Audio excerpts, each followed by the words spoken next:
প্রিয় ছাত্রছাত্রীরা, আজকে আমি তোমাদের বেসিক লজিক গেট সম্পর্কে আলোচনা করব।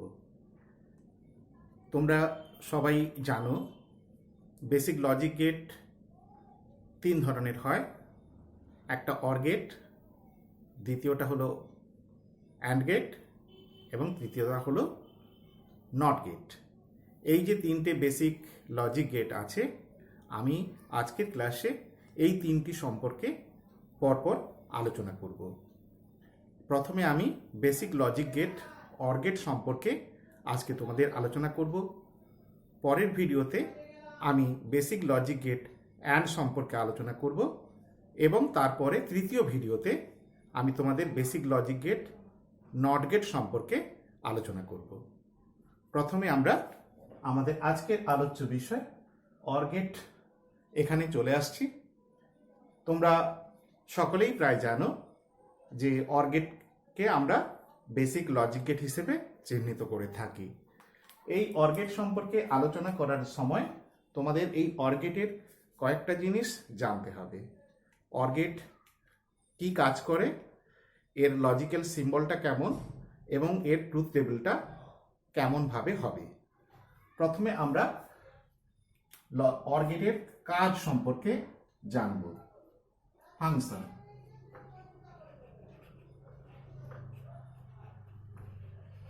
ফাংশন বা কাজ।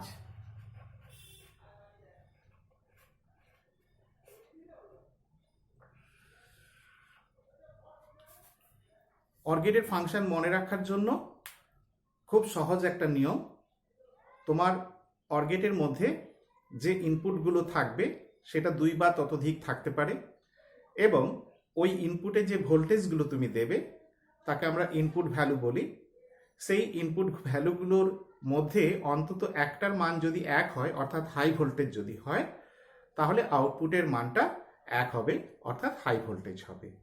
অর্থাৎ অর অপারেশনের ক্ষেত্রে বা অর গেটের ক্ষেত্রে আমরা কাজটা কি পেলাম? যতগুলি ইনপুট থাকবে তার মধ্যে অন্তত একটি ইনপুটের মান যদি এক হয় তাহলে আউটপুটের মান এক হবে। ঠিক আছে? সুতরাং তোমাকে যদি প্রশ্ন দেওয়া হয়, জানতে চাওয়া হয় অর গেটের কাজ কি বা অর গেটের ফাংশন কি, তখন তুমি কি বলবে? তাহলে সমস্ত ইনপুটগুলির মধ্যে অন্তত একটির মান যদি এক হয় তাহলে আউটপুটের মান এক হবে। এটাই অর গেট বা অর অপারেশনের কাজ। ঠিক আছে? এখন আমরা অর গেটের সিম্বল অঙ্কন করব।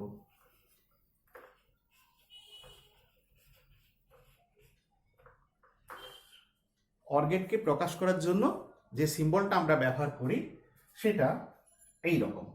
প্রথমে এরকম একটা শেপ নেবে। এবার ধরো এর ইনপুটে আমি দুটো দিলাম, তাহলে এটা দুই ইনপুট অর গেটের সিম্বল হয়ে গেল। এই ইনপুটের দুটো ভ্যালুকে যদি আমি এ এবং বি চলরাশি বা ভেরিয়েবল দ্বারা সূচিত করি, আউটপুটকে যদি আমি এক্স হিসেবে চিহ্নিত করি, তাহলে আমি আউটপুটে এক্স ইকুয়াল টু লিখতে পারবো এ প্লাস বি। এখানে এই যে প্লাস চিহ্নটা, এটা অর অপারেশনের গাণিতিক চিহ্ন। অর্থাৎ ইনপুট ভ্যালু দুটো দিয়েছি, আউটপুটে আমি এক্স ইকুয়াল টু পেলাম এ প্লাস বি, অর্থাৎ এ অর বি। এই যে ছবিটা আঁকলাম, এই ছবিটাকে চিহ্নিত করে দেবে। কিসের ছবি এঁকেছি এটা? না, দুই ইনপুট অর গেটের ছবি এঁকেছি। এটা দুই ইনপুট অর গেটের ছবি আমি আঁকলাম। ঠিক আছে? এবার আমি তিন ইনপুট অর গেটের ছবিটা আঁকবো। সবাই লক্ষ্য করো, উপরের অংশটা আমি মুছছি। এটা দুই ইনপুট এঁকেছি, এবার আমি তিন ইনপুট অর গেটের সিম্বলটা আঁকবো। একই রকম সিম্বল হবে, শুধু ইনপুটে দুটো দাগের জায়গায় তোমাকে ইনপুটে তিনটে দাগ দিতে হবে। অর্থাৎ সিম্বলটা এইরকম আঁকবো। আউটপুটে একটা দাগ, ইনপুট তিনটে বলেছি তাই ইনপুটে তিনটে দাগ দেবে। এর ইনপুট যদি তুমি এ, বি এবং সি ব্যবহার করো, আউটপুট যদি এক্স হয়, তাহলে তুমি লিখতে পারবে X equal to A plus B plus C. এবং এই যে ছবিটা তুমি আঁকলে, এটা আঁকলে 3 ইনপুট অর গেট।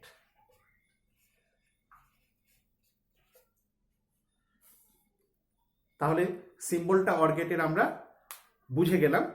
এখন এই যে দুটো সিম্বল আমি এঁকেছি, 2 ইনপুট অর গেট, এর কাজটাকে আমরা ট্রুথ টেবিলের সাহায্যে প্রকাশ করব। একইভাবে 3 ইনপুট অর গেট এর কার্যপ্রণালীটাকেও আমরা ট্রুথ টেবিলের সাহায্যে প্রকাশ করব। প্রথমে আমি 2 ইনপুট অর গেটের ট্রুথ টেবিলটা ড্র করব এবং এর কার্যপ্রণালী আমরা এক্সপ্লেন করব। লক্ষ্য করো,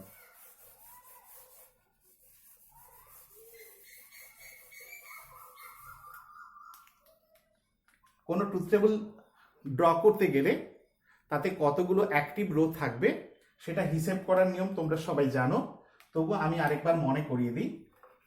active row equal to 2 to the power number of input, এইটা হচ্ছে সূত্র। Row equal to 2 to the power number of input. সুতরাং আমি যখন row equal to 2 to the power number of input, সুতরাং আমার এখানে আমি যখন ড্রটা করব তখন আমাকে এই নিয়মটা মাথায় রেখেই কাজটা করতে হবে। এখন আমি 2 ইনপুট অর গেটের ট্রুথ টেবিল আঁকবো, তাহলে ইনপুট এখানে দুটি, অর্থাৎ 2 টু দি পাওয়ার 2 সংখ্যক অ্যাক্টিভ রো থাকবে এবং একটা হেডার রোয়ের জন্য এক্সট্রা লাগবে, অর্থাৎ 5টা রো টানলেই তোমার কাজ কমপ্লিট হয়ে যাবে। দেখো আমি ট্রুথ টেবিলটা এবার ড্র করছি। আমাকে মোট রো টানতে হবে 5টা।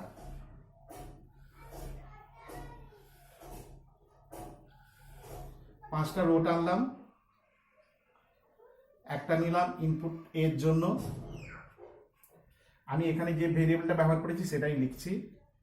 দ্বিতীয়টা বি ভেরিয়েবলের জন্য নিলাম, আর ফাইনালি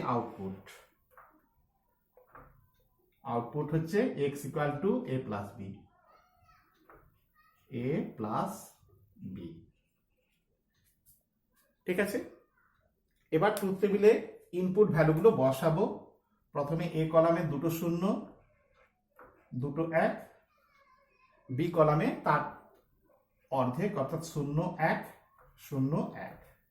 এটা 1 2 3 0 1 2 3, এটা এর লজিক্যাল ভ্যালু, সেটা আমি বসিয়ে দিলাম। এবার আমরা আউটপুটটাকে বসাবো। আউটপুট বসানোর সময় তোমাকে অর অপারেশন বা অর গেটের যে কাজটা সেটা মনে করতে হবে। একটু আগেই আমি বলেছি, যতগুলো ইনপুট থাকবে তার মধ্যে একটার মান যদি 1 হয় তাহলেই আউটপুটের মান 1 হবে। তাহলে আমরা রো ওয়াইজ এবার দেখতে থাকি। প্রথম রোতে দুটোই 0 আছে, অর্থাৎ একটাও 1 নেই, তাহলে এখানে আউটপুটে 0 হবে। দ্বিতীয় রোতে এখানে একটা 1 আছে, তাই এটা 1 হবে।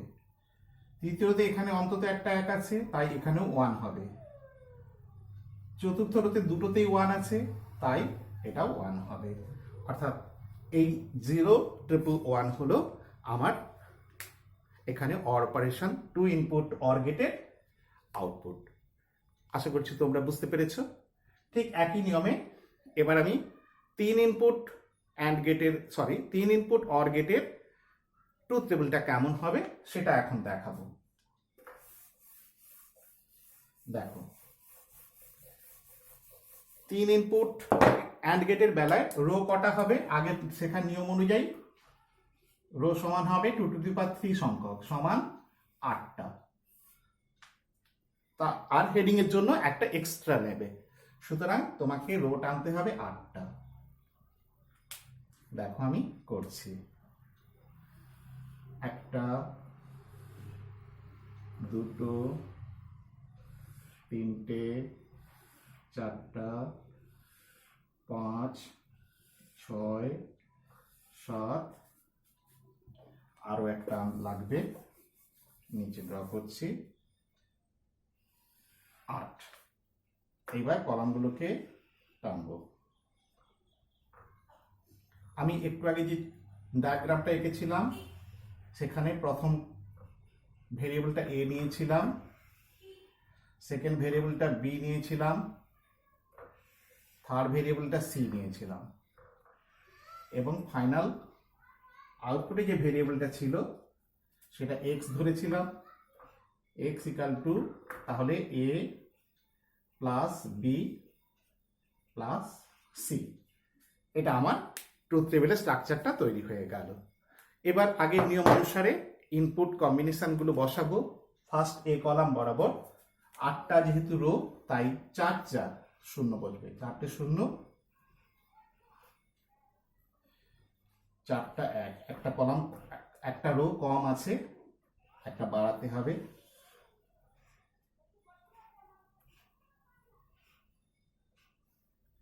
ওয়ান টু থ্রি ফোর, 1 2 3 4, 4টা শূন্য 4টা 1 ফার্স্ট কলামে বসলো। নেক্সট 2 2, দুটো শূন্য দুটো 1, আবার দুটো শূন্য আবার দুটো 1, নেক্সট একটা একটা 0 1 0 1 0 1 0 1। এই আমার সম্ভাব্য ইনপুট কম্বিনেশনগুলো বসে গেল। এবার অর অপারেশন বা অর গেটের যে কাজটা একটু আগে বলেছি সেই কাজটা আবার মনে করো। কি বলেছিলাম? যতগুলো ইনপুট থাকবে তার মধ্যে সবকটার মান যদি 1 হয়, সবকটার মধ্যে অন্তত একটার মান যদি 1 হয় তাহলেই আউটপুটের মান 1 হবে। সেই হিসেবে আমরা দেখতে পাচ্ছি নিচের এই 7টা রোতে 1 2 3 4 5 6 7, এই 7টা রোতেই ইনপুট ভ্যালুগুলোর মধ্যে অন্তত একটার মান 1 আছে, তাই এখানে আউটপুটের মান এইগুলোতে সব 1 বসবে।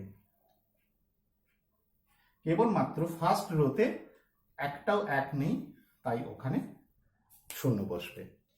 অর্থাৎ কি বোঝা গেল ট্রুথ টেবিল থেকে? এখানে তোমরা আগেই জানো 0 মানে অফ আর 1 মানে অন বা হাই ভোল্টেজ। অর্থাৎ যদি এই তিনটে ইনপুটের তিনটেই যদি অফ থাকে তাহলে আউটপুট অফ হবে। আদারওয়াইজ তিনটে ইনপুটের মধ্যে এনি ওয়ান, যে কোনো একটার মান যদি 1 হয় তাহলেই আউটপুটের মান 1 বসবে। অর্থাৎ অর অপারেশন বা অর গেটের যে কাজ সেটাকে এই ট্রুথ টেবিলের সাহায্যে আমরা দেখাতে পারলাম। অর্থাৎ দেখো এখানে একটা 1 আছে তাই 1, এখানে একটা 1 আছে 1, এখানে দুটোতে 1 আছে, নো প্রবলেম। এইভাবে অন্তত একটায় 1 থাকলেই আউটপুটের মান তুমি 1 বসাবে। এইভাবে আমরা সিম্বল এবং ট্রুথ টেবিলের সাহায্যে অর অপারেশন বা অর গেটকে ব্যাখ্যা করলাম। তোমরা এটা অনুশীলন করো। আমার পরবর্তী ভিডিওতে আমি অ্যান্ড গেট বা অ্যান্ড অপারেশন সম্পর্কে আলোচনা করব।